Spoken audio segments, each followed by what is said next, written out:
This case sounds like a simple smuggling arrest at the border, until you realize the taxi driver may not have known anything at all.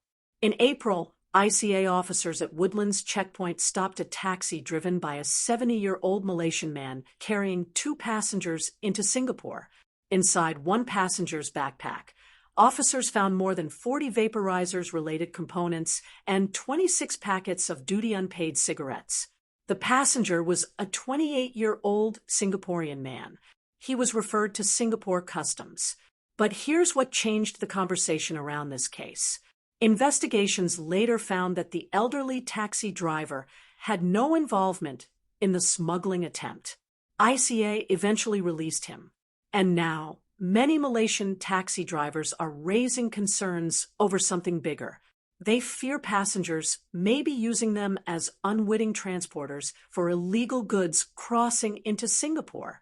According to reports from Malaysia, some drivers say they only discover the problem after reaching the checkpoint, when enforcement officers uncover contraband hidden inside passengers' bags.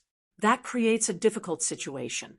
Drivers are responsible for transporting passengers across one of the region's busiest border crossings, but they may not have the authority to inspect luggage before the trip. One 56-year-old driver reportedly said there are very limited legal protections for cabbies in these situations. In other words, they can drive the passenger, but they cannot properly verify what the passenger is carrying. And even if authorities eventually clear the driver of wrongdoing, the process itself can still be costly. Some drivers claim they may be detained for days during investigations. For someone relying on daily earnings to cover rental payments, fuel, and living expenses, losing a week of income can become a serious financial problem. Here's where the story becomes more interesting. The Johor Bahru Singapore Hired Vehicle Owners, Drivers and Taxi Cab Association is now calling for preventive measures at taxi terminals in Malaysia. One proposal involves installing X-ray baggage scanners at the Larkin taxi terminal. Another suggestion is deploying transport officers to inspect luggage before passengers travel into Singapore. That raises a larger question about cross-border enforcement. Singapore has strict laws on vaporizers and duty-unpaid goods. Border checks are already intensive, but this case highlights a gray area involving transport workers who may unknowingly become part of a smuggling attempt. And this is not just about taxi drivers. Across the region, gig workers, delivery riders, and transport operators increasingly face risks linked to passengers or customers carrying illegal items without disclosure.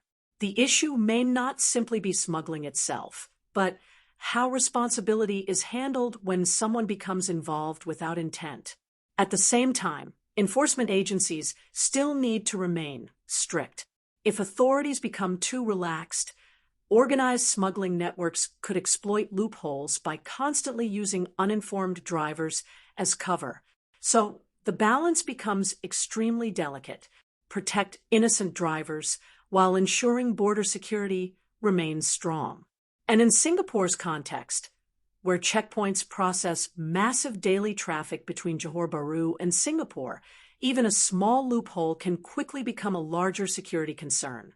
Do you think taxi drivers crossing into Singapore should be allowed to inspect passenger luggage, or would that create even more problems? Like, share, and subscribe to 2230.